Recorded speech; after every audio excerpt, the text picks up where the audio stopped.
Hi, my name is Michelle. Welcome back to my channel. Today I'm going to be doing a book haul, but I'm going to be doing mostly library books because I saw that you could do that. I have seen other people do library book hauls, and I am excited to try it because I don't really buy a lot of books. I have 4 books that I've purchased in the past 3 months, and this is a lot of books, crazy amount of books for me to have purchased in that amount of time. But I do have an obscene amount of library books. They have been spread out all over, so I didn't quite realize how obscene an amount of library books I had to put them all in one place. This is not going to count all of my digital library books because I also probably have 10 books checked out in Libby, which is my library's ebook app, and also a bunch of books in Kindle Unlimited. But we're not going to talk about that. I have a problem. I'm a book hoarder, but I use the library, so I think that's fine.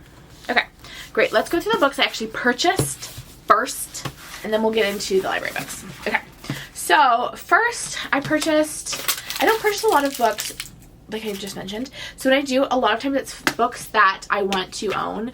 So they're books that I've already read that I just want to own. And actually these are both from the library because my library has a used book room, and you can get books, and they have the literal best prices on used books I've ever seen. Hardcovers are $2 or $3. I think they're $3 for adult, $2 for YA, and paperbacks are $1.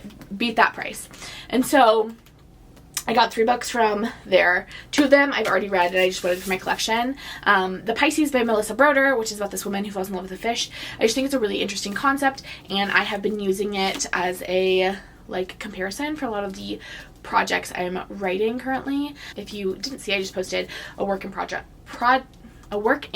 progress video on all of the writing projects that I'm currently working on, and the book that I vaguely talked about, the book 3, is comped to the Pisces as in terms of a speculative kind of weird romance, and so I wanted to have a copy. I also think it's a good book. I really enjoyed it. Would I loan it out to people? I don't know.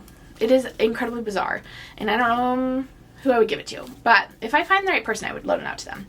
And then the other one is The Vanishing Half by Brett Brennett. I loved The Vanishing Half literally everyone else, and so I was excited to have a copy. I already have a copy of The Mothers. I was going to point to it, but it's on my shelf behind me.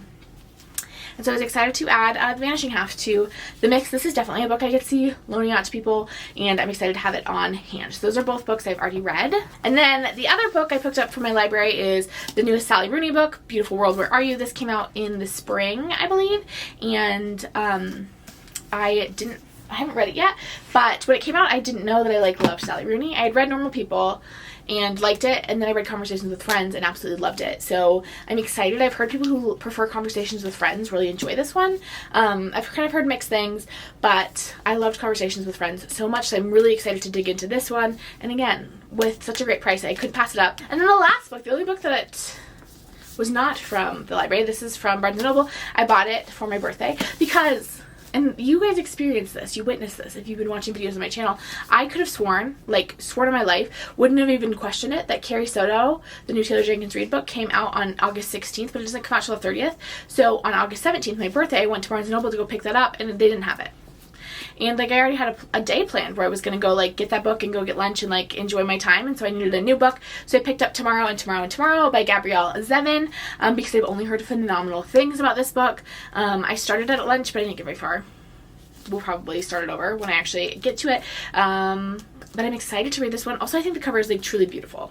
So not mad about having this in my collection. It is a good time, gorgeous. Happy to have her. I don't know what this is about, and I refuse to learn. But I just know that everyone, from every walk of life that I've seen talk about this book, has given it a 4.5 or a 5-star. And that is promising. Okay, now we're going to get into the library books. And this is a little embarrassing. It is a vast amount of library books, but I'm pretty good about returning them on time. I don't accrue crazy fines. I'm responsible. I also donate to my library. I use my library well. I don't know why I'm justifying this. First of all, we're going to go through the stack of books that are currently reading. I use that term very loosely. I will often start a bunch of books, and then books will get abandoned depending on what speaks to me in that moment. Just because it's abandoned for the moment doesn't mean I will never finish it. But these are all books that are sitting next to my bed were sitting next to my bed as books that I was currently reading. The first is Andy Weir's Project Hail Mary. I started this one. It was pretty good. How far am I into it? I'm on the beginning of chapter 2, so I've read one chapter in Project Hail Mary. I don't really know what it's about, except it's like science fiction, but everyone, again, loves this book. I'm excited to read it. I think it'll be a good time. I just need to like settle into it. This past weekend, I read a lot of like fantasy romance. I like devoured a Kindle Unlimited fantasy romance series, which I'm sure I will be talking about soon, and so like everything physical like went by the wayside, but I definitely will be reading this probably pretty soon here. Then we have Cloud Cuckoo Land. This is like I consider it my before bed book. I normally read a chapter or two of this before I go to sleep every night. I've been slowly working through it, probably like a third, halfway through Cloud Cuckoo Land by Andy Dorr. It follows 3 different timelines, one in the present, one in the future, one in the past, that are all kind of connected to this myth of this Greek guy who turned into a donkey, I think. It's a little bit confusing, and I've heard people say that it is like tricky to get into, but once you kind of get into the action, it is really compelling. And Andy Dorr wrote The Light We Cannot See. He's a gorgeous writer. I'm excited to keep reading it, finish it. Should be finishing it within the next couple weeks. Sean McGuire's Middle Game. This book was a book I had actually picked up for the summer Ween read along that I did like very poorly on, and haven't read it since. I haven't been feeling like a heavier fantasy, and by heavier I mean like doesn't have romance as its central plot, and this feels like that, but I will read it. It is a fantasy book. It's like fantasy horror, like a darker fantasy is what I've heard, and it has like the most iconic cover, but I feel like it's a book talk darling, so I have to read it. 2 other books that I'm very actively reading. This is Out There by Kate Folk. This is a collection of short stories, so I've just been reading short stories here or there. I'm about halfway through it. Really, really, really enjoying it. Just like haven't finished it yet. And then another one that I'm a little more than halfway through. This is a short one. This is a collection of poems by Mary Oliver called Blue Horses. I'm like over halfway through this, but I only read a couple poems at a time because I like to like digest them. But Mary Oliver is like always a good time. Okay, and then we have 3 kind of like women's fiction-y romance novel-y books, and all of these have been kind of abandoned in the last weeks, but I will pick them up. I will pick them up again. This is Hannah Ornstein's Head Over Heels, which is like a romance about an ex-gymnast and like a coach, and they have like a little cute gymnastics romance. Fun. I love gymnastics. Then I have Sally Thorne's Second First Impressions. I like started this one and then I don't remember what happened. Sally Thorne wrote The Hating Game. I've heard mixed things about this one. I haven't really given it a shot. And then this is a novel Obsession by Caitlin Barish. I've talked about this before on my channel. I went to college with Katie, and like we know each other. So I'm excited to read this. Her writing is like absolutely stunning. So it actually might be a while until I'm about 50 pages into this one, but it might be a while before I jump back into it because I'm currently drafting. And when I'm drafting, I don't like to read things that are incredibly well written because it makes my first draft words seem even worse. So I love a KU book. I love a book where prose isn't a centerpiece, and Katie's writing is just like really, really gorgeous, and I want to give it like the space and the brain energy that it deserves. So we'll be reading this. I don't know if it's going to be super soon or if I'm going to wait a little bit longer, but we'll see. Excited to read. So far of what I've read, brilliant. It is kind of like a female-ish version of You, in which this girl is stalking her ex-boyfriend's new girlfriend, sort of, I think, but like super literary-y written. You know, smart, women's fiction, gorgeous. Now we get into the stack of books that I haven't really read, and this is where things like truly get embarrassing. Okay, we have The Bear and the Nightingale by Catherine Arden. This is a fantasy book. I think it's based on Russian folk lore, and I've heard it's really beautifully written. I'm excited to read this one. I actually do think this one is due back soon, so I don't know if I will read it before it has to return. And then it'll just come back to my house. Sometimes they visit a couple times. Evelyn Hugo, which is my favorite book, visited my house like 3 or 4 times before I actually read her. So, it can happen. Another fantasy, this is The Bone Shard's Daughter by Andrea Stewart. I started this one and then it was due back, so I had to give it back, but I got it again, and this is I believe it's Japan, but it might be China, somewhere in Asia, based fantasy. I don't know much about it, except it's supposed to be really good. So far, I would agree. I've read like 30 pages. They Drown Our Daughters by Katarina Monroe. This is a gothic horror. Excited to read this one. It is like a watery one too, which sounds fun, and I love the cover with the hydrangeas. Really pretty. I don't know much about it, but I love a girly, spooky horror. Hook, Line, and Sinker. If you have been an avid follower of the old reading vlogs. You probably recognize this from my 30 books in 30 days. This was like the first book I started in 30 books in 30 days, and then I just like never spoke of it again. I just wasn't in the mood for it, and so I went back to my library, have it again. We'll hopefully read it. It'll be a fast read. I know that. Like, the words are like giant on these pages. It'll be a really fast read, probably pretty enjoyable, but I just like haven't been in the mood for it, so it hasn't gotten read yet. Then we have House in the Dark Woods. This book I started and was like, this book is weird, but this is a little tiny like fairy tale-esque style horror novella. It's very short. I don't know if it would be considered a novel. I think it'll be a pretty fast read, but I have to be in the right mood, and haven't been so far. I don't know if the camera is in a different location. I had to go deal with a package arriving and the dogs being unhappy about it. How dare someone deliver us their dog food. The Beautiful Ones by Sylvia Moreno Garcia. I don't know literally anything about this, but I really enjoyed Mexican Gothic, and I think this was recommended to me, now that I'm thinking about it, on one of my TikTok videos. Next up we have The School for Good Mothers. This one is like super buzzy, like everyone has been talking about it. I think it's like a dystopian situation in which mothers in this society are sent to like a school if they're like deemed like not responsible enough for their children. I don't know anything about it. I just know that everyone's been talking about it, and it's been like probably one of the buzziest novels of the year. So, and I am nothing but a victim to hype. We'll read it if everyone is talking about it. Sundial by Katarina Ward.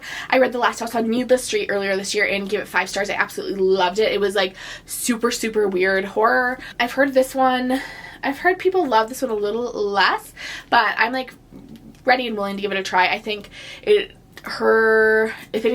this one is anything like Last House on Needless Street, and it's kind of just like absurdity, it'll be very like personal whether you like it or not. It has a gorgeous cover. I know nothing about it, I think it's like a mother-daughter situation. Again, loved Last House on Needless Street, so I'm really excited to see what she does here with Sundial. Then I have Hunger by Roxane Gay. Don't know why I picked this up. I think it was just like, no, I'm excited to read it, but I like don't know what compelled me to pick it up. I've heard lots of things about it.